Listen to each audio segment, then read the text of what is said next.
વડોદરાથી આ સમાચાર સામે આવ્યા। ખાનગી શાળા અને ક્લાસીસના કારણે ટ્રાફિકની સમસ્યા સર્જાઈ છે। તો ટ્રાફિક સર્જાયો છે વડોદરામાં। ખાનગી શાળા અને ક્લાસીસ સમસ્યારૂપ સાબિત થયા છે। ખાનગી શાળા અને ક્લાસીસના કારણે ટ્રાફિકની સમસ્યાઓ સર્જાઈ છે। ટ્રાફિક સર્જાઈ રહ્યો છે, તેના કારણે લોકોને ક્યાંક પારાવારી મુશ્કેલી વેઠવાનો વારો આવ્યો છે। તો મકરપુરા ખાતે સ્કૂલ અને ક્લાસીસ આવેલ છે અને તેના કારણે ક્યાંક ટ્રાફિકની સમસ્યાઓ સર્જાઈ છે। સ્કૂલ અને ક્લાસીસમાં પાર્કિંગ વ્યવસ્થા ન હોવાથી લોકોને મુશ્કેલી।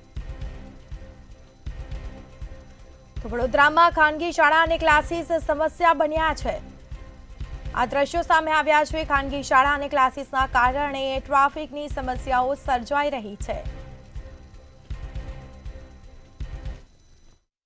સંસ્કારી નગરીમાં વિદ્યાનો વેપલો, ફોનિક્સ ઇન્સ્ટિટ્યૂટ હોય, ઓક્ઝિલિયમ સ્કૂલ હોય કે અનેક વિદ્યાના નામે કરી રહ્યા છે વેપલો। આપ સ્ક્રીન પર જોઈ રહ્યા છો, આ સુસેન 4 રસ્તાથી જતી બરોડા ડેરીનો વિસ્તાર છે અને આપ જોઈ શકો છો અહીંયા મોટા પાયે બાળકો નીચે આવી રહ્યા છે અને એના જ કારણે અહીંયા ટ્રાફિક સમસ્યા પણ થાય છે। આપ સ્ક્રીન પર જોઈ રહ્યા છો કે અહીંયા ટ્રાફિક સમસ્યા થાય છે અને અહીંયા નથી આરટીઓ વાળા દેખાતા કે નથી ટ્રાફિક પોલીસ દેખાતી। નાગરિકોને પારાવાર મુશ્કેલી છે અને અહીંયા વેનમાં 25 છોકરાઓને ભરીને જવા દેવામાં આવે છે। આપ સ્ક્રીન પર જોશો કે આ વેન આવી રહી છે। અહીંયા નથી આરટીઓનો કાયદો લાગુ પડતો। આગળ બે છોકરા બેસાડ્યા છે ને ગેસ સિલિન્ડર પર બી છોકરા બેસાડ્યા છે। એટલે અહીંયા નથી આરટીઓનું ચેકિંગ કે અહીંયા નથી ટ્રાફિક પોલીસનું ચેકિંગ। આપણે પાર્થ પટેલને પૂછીશું, જે અહીંના સ્થાનિક નાગરિક પણ છે। પાર્થભાઈ, શું કહેશો? અહીંયા નથી આરટીઓનું ચેકિંગ કે નથી ટ્રાફિક પોલીસ વાળો? આ તમે ટ્રાફિક જોઈ રહ્યા છો એના પરથી જ અંદાજ આવી જાય કે આરટીઓ ટ્રાફિક પોલીસ અહીંયા કેટલું કાર્યરત છે। બીજું કે આ બેરીકેડ મારી રાખ્યા છે મહાનગરપાલિકાની, પણ આની અંદર 100% કોઈને કોઈ દ્રષ્ટિએ ભૂલ જણાઈ છે કે લગભગ છેલ્લા 6 મહિનાથી આ બેરીકેડ આ જ પ્રકારના છે। હવે આમાં એવું છે કે સ્કૂલ પ્રશાસન છે તે કોર્પોરેશન પર આક્ષેપ કરે છે અને કોર્પોરેશનના અધિકારીઓને રજૂઆત કરીએ તો એ સ્કૂલ પ્રશાસન પર, એટલે આ બંને જણ ભેગા થઈને પબ્લિક સાથે ખોખો રમતા હોય ને એવું આની અંદર સ્પષ્ટપણે દેખી રહ્યા છે। આ તમે જો બહાર છોકરાઓ છે, કેટલો ટ્રાફિક અહીંયા ભેગો થયો છે। આ સુસેન સુધી ટ્રાફિક જમા થાય છે।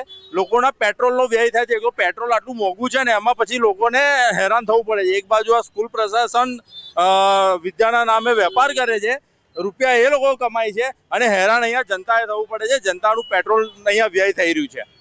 આપણે અન્ય સ્થાનિક આગેવાનને પૂછીશું, શું કહેશો ગૌરાંગભાઈ? ટ્રાફિક સમસ્યા, પરંતુ નથી આરટીઓનું ચેકિંગ કે નથી ટ્રાફિક પોલીસ વાળો? રોજ બરોજ અહીંયા ફોનિક્સ સ્કૂલના લીધે બાળકોને 22-25 વાનમાં બેસાડે છે। બાળકો બી હેરાન છે, પેરેન્ટ્સ બી હેરાન છે અને જો આ કેટલી મોટી બસો છે, 1 કલાક 2 કલાક સુધી સુસન જામ રહે છે અને બહુ તકલીફ રહે છે। અને આ ફોનિક્સ સ્કૂલવાળા હજારો વાર લોકોએ રજૂઆત કરી, કેટલી વાર કીધું છતાં પણ માનતા નથી, બેમાન કરે। આરટીઓ સાથે શું સેટિંગ છે એ જ ખબર નથી પડતી। ઘણી વાર આરટીઓની વાન બી ચૂપચાપ ઊભી પોલીસવાળા જોયા કરે છે। આ કેટલા દિવસ સુધી ચાલશે? આજે 6 મહિના પૂરા થવા આવ્યા। વડોદરાની પબ્લિક હેરાન પરેશાન થઈ ગઈ છે। આ ફોનિક્સ સ્કૂલને કેટલી વાર રજૂઆત કરતા આપણા માધ્યમથી એવું જણાવીએ છીએ કે હવે આ તમે કોઈ ધારાધોરણ હેઠળ એમને કંઈ નોટિસ અપાવો તો સુધરે, ને તો બેફામ થઈ ગયા છે ફોનિક્સ સ્કૂલવાળા। આપણે આરટીઓ પોલીસની લાંચિયા કામગીરી પણ બતાવીશું। આપ સ્ક્રીન પર જોઈ રહ્યા છો કે અહીંયા આરટીઓ અધિકારી એટલે ગુજરાત સરકારના મુખ્યમંત્રીએ કીધું છે કે અહીંયા છોકરાઓને આગલી સીટ પર 2 જણાને બેસાડવા નહીં, પરંતુ આપ સ્ક્રીન પર જોઈ રહ્યા છો કે અહીંયા આગળ 2 છોકરા કેમ બેસાડ્યા છે?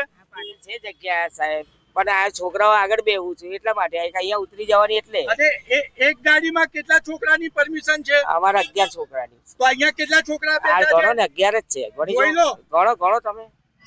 આપ જોઈ શકો છો કે ગેરકાયદેસર છોકરાઓને ગેસ સિલિન્ડર પર બેસાડી દેવામાં આવ્યા છે અને અહીંયા સરકારી કાયદાનું નથી કોઈ પાલન થતું। શું તકલીફ પડી રહી છે? આ સ્કૂલોના પાર્કિંગના લીધે અમને સિગ્નલ ગાડીઓવાળાને તકલીફ પડી રહી છે। સ્કૂલોવાળાને એમનું એડજસ્ટ કરવું જોઈએ પાર્કિંગનું। એટલે આપ જોઈ શકો છો કે અહીંયા ટ્રાફિકની સમસ્યા છે, પરંતુ હેલ્મેટ માટે પ્રજાને દંડાવતા ટ્રાફિક પોલીસ વાળા અહીંયા કામગીરી નથી કરતા. અહીંયા સ્ક્રીન પર જોઈ રહ્યા છો ગેસ સિલિન્ડર પર લોકોને બેસાડીને જવાબ દેવામાં આવે છે. એટલે કહી શકાય કે વડોદરા શહેર રામના ભરોસે ચાલે છે. નથી આરટીઓ એટલે વાહન વ્યવહારનો કાયદાનો અમલ થતો કે નથી મહાનગરપાલિકાના કાયદાનો અમલ થતો. વડોદરા રામ ભરોસે અને આરટીઓ ઇન્સ્પેક્ટર હોય કે ટ્રાફિકના ડીસીપી હોય એસી કેબિનમાં મજા લૂંટી રહ્યા છે. કેમેરામેન મિલિંદ મેલે સાથે નિલેશ બ્રહ્મભટ્ટ, મંતવ્ય ન્યૂઝ વડોદરા.